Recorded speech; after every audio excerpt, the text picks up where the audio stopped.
So tonight we're on Alice in Wonderland chapter 10, The Lobster Quadrille, or Quadrille. I'm not exactly sure.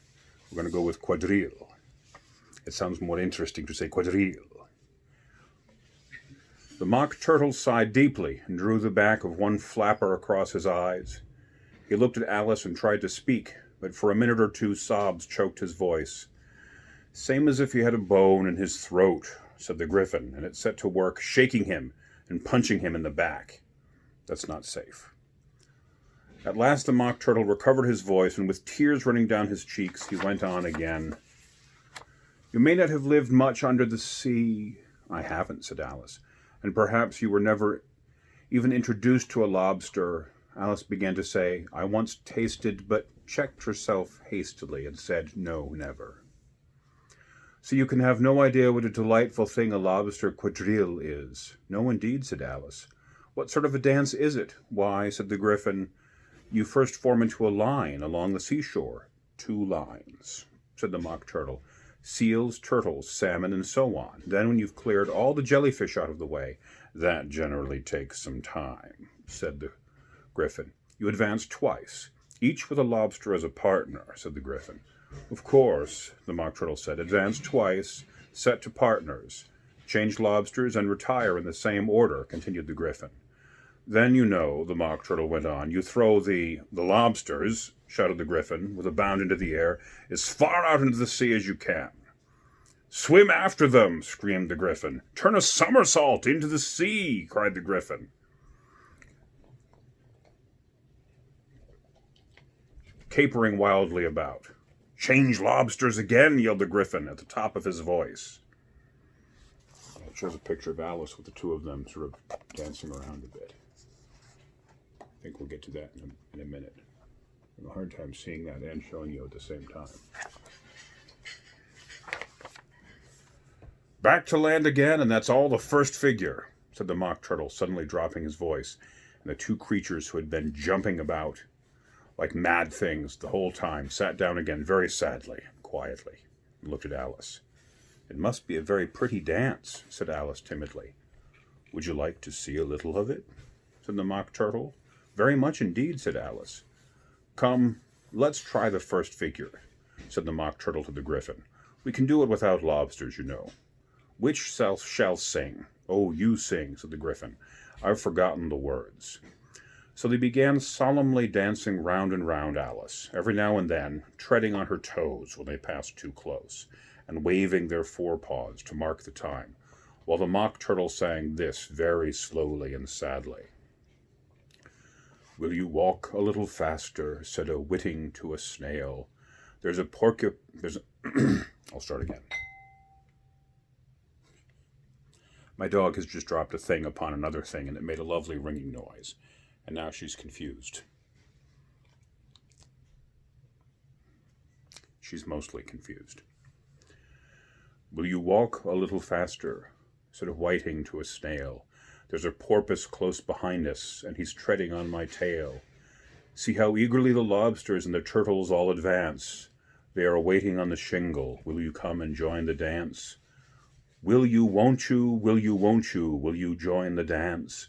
Will you, won't you, won't you join the dance? You can really have no notion how delightful it will be when they take us up and throw us with the lobsters out to sea. But the snail replied, too far, and gave a look askance. He thanked the Whitley kindly, but he would not join the dance. Would not, could not join the dance. Would not, could not join the dance. What matters it how far we go, his scaly friend replied. There is another shore, you know, upon the other side. The farther off from England, the nearer is to France. Then turn not pale, beloved snail, but come and join the dance. Will you, won't you join the dance? Will you, won't you join the dance? Thank you. It's a very interesting dance to watch, said Alice, feeling very glad that it was over at last. And I do so like the curious song about the whiting. Oh, as to the whitings, said the Mock Turtle, well, you've seen them, of course. Yes, said Alice, I've often seen them at din... And she checked herself again, hastily. I don't know what the din may be, said the Mock Turtle, but if you've seen them so often, of course you know what they're like. I believe so, Alice replied thoughtfully. They have their tails in their mouths, and they're all over crumbs. Well, you're wrong about the crumbs, said the Mock Turtle. Crumbs would all wash off in the sea. But they have their tails in their mouth. And the reason is, here the Mock Turtle yawned and shut his eyes. Tell her about the reason and all that, he said to the Gryphon. The reason is, said the Gryphon, that they would go with the lobsters to the dance, so they got thrown out to sea. So they had to fall a long way, so they got their tails fast in their mouths, so they couldn't get them out again. That is all. Thank you, said Alice. It's most interesting. I never knew so much about a whiting before. I can tell you more than that if you like, said the Gryphon. Do you know why it's called a whiting? I never thought about it, said Alice. Why? It does the boots and shoes, the Gryphon replied very solemnly. Alice was thoroughly puzzled. Does the boots and shoes, she replied in a wondering tone. Why, what are your shoes done with, said the Gryphon. I mean, what makes them so shiny? Alice looked down at them and considered a little before she gave her answer. They're done with blacking, I believe. Boots and shoes under the sea, the Gryphon went on in a deep voice, are done with whiting. Now you know. And what are they made of? Alice asked in a tone of great curiosity. Soles and eels, of course, the Gryphon replied rather impatiently. Any shrimp could have told you that. If I'd been the whiting, said Alice, whose thoughts were still running on the song, I'd have said to the porpoise, keep back, please, we don't want you with us. They were obliged to have him with them, the Mock Turtle said. No wise fish would go anywhere without a porpoise. Wouldn't it really? Said Alice in a tone of great surprise. Of course not, said the Mock Turtle. Why, if a fish came to me and told me he was going on a journey, I should say, with what porpoise? Don't you mean purpose? Said Alice. I mean what I say, the Mock Turtle replied in an offended tone. And the Gryphon added, Come, let's hear some of your adventures. I could tell you my adventures beginning from this morning, said Alice a little timidly, but it's no use going back to yesterday because I was a different person then. Explain that, said the Mock Turtle. No, the adventures first, said the Gryphon in an impatient tone. Explanations can take such dreadful time. So Alice began telling them her adventures from the time when she first saw the White Rabbit. She was a little nervous about it at first. The two creatures got so close to her, one on each side, and opened their eyes and mouths very wide, and she gained courage as she went on. Her listeners were perfectly quiet till she got to the part about her repeating, You are old, Father William, to the caterpillar, and the words all coming different. And the Mock Turtle drew a long breath and said, That's very curious. It's all about as curious as it can be, said the Gryphon. It all came different, the Mock Turtle repeated thoughtfully. I should like to hear her try and repeat something now. Tell her to begin. He looked at the Gryphon as if he thought it had some kind of authority over Alice. Stand up and repeat, 'Tis the voice of the sluggard, said the Gryphon. How creatures order one about and make one repeat lessons, thought Alice. I might just as well be at school at once. However, she got up and began to repeat it, but her head was so full of the lobster quadrille that she hardly knew what she was saying, and the words came out very queer indeed. 'Tis the voice of the lobster, I heard him declare, You have baked me too brown, I must sugar my hair. As a duck with its eyelids, so he with his nose trims his belt and his buttons, and turns out his toes.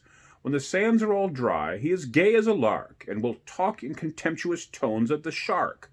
But when the tide rises and sharks are around, his voice has a timid and tremulous sound. That's different from what I used to say when I was a child, said the Gryphon. Well, I never heard it before, said the Mock Turtle, but it sounds uncommon nonsense. Alice said nothing. She had sat down again, with her face in her hands, wondering if anything would ever happen in a natural way again. I should like to have it explained, said the Mock Turtle. She can't explain it, said the Gryphon hastily. Go on with the next verse. But what about his toes? The Mock Turtle persisted. How could he turn him out with his nose, you know? It's the first position in dancing, Alice said, but she was dreadfully puzzled by the whole thing, and longed to change the subject. Go on with the next verse, the Gryphon repeated impatiently. It begins, I passed by his garden. Alice did not dare to disobey, though she felt sure it would all come out wrong, and she went on in a trembling voice. I passed by his garden, and marked with one eye how the owl and the panther were sharing the pie. The panther took pie crust and gravy and meat, while the owl had a dish as its share of the treat. When the pie was all finished, the owl, as a boon, was kindly permitted to pocket the spoon, while the panther received knife and fork with a growl, and concluded the banquet by, "What is all the use of repeating that stuff?" the Mock Turtle interrupted. "If you don't explain it as you go on, it is by far the most confusing thing I ever heard." "Yes, I think you'd better leave off," said the Gryphon, and Alice was only too glad to do so. "Shall we try another figure of the lobster quadrille?" the Gryphon went on. "Or would you like the Mock Turtle to sing you a song?" "Oh, a song, please, if the Mock Turtle would be so kind," Alice replied, so eagerly that the Gryphon said in a rather offended tone, "No accounting for tastes. Sing her turtle soup, will you, old fellow?"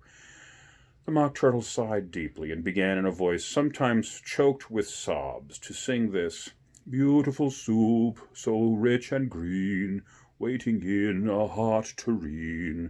Who for such dainties would not stoop? Soup of the evening, beautiful soup. Soup of the evening, beautiful soup. Beautiful soup, beautiful soup.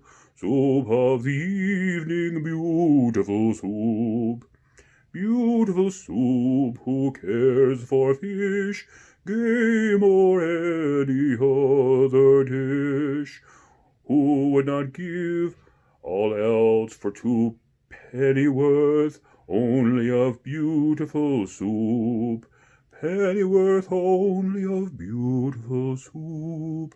Pennyworth only of beautiful soup. Beautiful soup. Beautiful soup, pennyworth only of beautiful soup." "Chorus again," cried the Gryphon, and the Mock Turtle had just begun to repeat it when a cry of "The trial's beginning!" was heard in the distance. "Come," said the Gryphon, and taking Alice by the hand, it hurried off without waiting for the end of the song. "What trial is it?" Alice panted as she ran, but the Gryphon only answered, "Come on," and ran the faster, while more and more faintly came, carried on the breezes that followed them, the melancholy words, "Beautiful soup, the evening, beautiful, beautiful soup." That's the end of that chapter. We haven't ended a chapter with a song yet. Next chapter is chapter Xi. Xi. X-I. That's hard to pronounce, X-I. How would you pronounce the letters X and I next to each other? It's got a rabbit right there for the trial, but X-I. I-X, easy, X, like 6 without the S-X. But X-I would be pronounced Xi, maybe, or Xi. I don't know. But in Roman numerals, Xi stands for 11, chapter 11. I enjoyed learning Roman numerals when I was in school because they seemed to me to be particularly useless. We're not Romans. There aren't any more Romans. I mean, there's a city called Rome, so if you're from Rome, you're a Roman, technically. But there's no more Roman Empire. And so I think learning Roman numerals is silly. But since they taught it to me in school, I thought, oh, they're going to teach me something silly and useless in school. So it was fun. And later on, when I started learning fun and useless things on my own, for example, Dungeons and Dragons, and people would be like, "Why are you learning something useless and silly that makes no sense and has no real-world use?" I would say, "They taught me Roman numerals in school." And that usually stopped that conversation short. Anyways, I hope you're having a lovely evening. Tonight is Friday here, and that's nice. I look forward to my weekend. I hope you look forward to yours. Wherever you are, I hope you are safe and feeling well.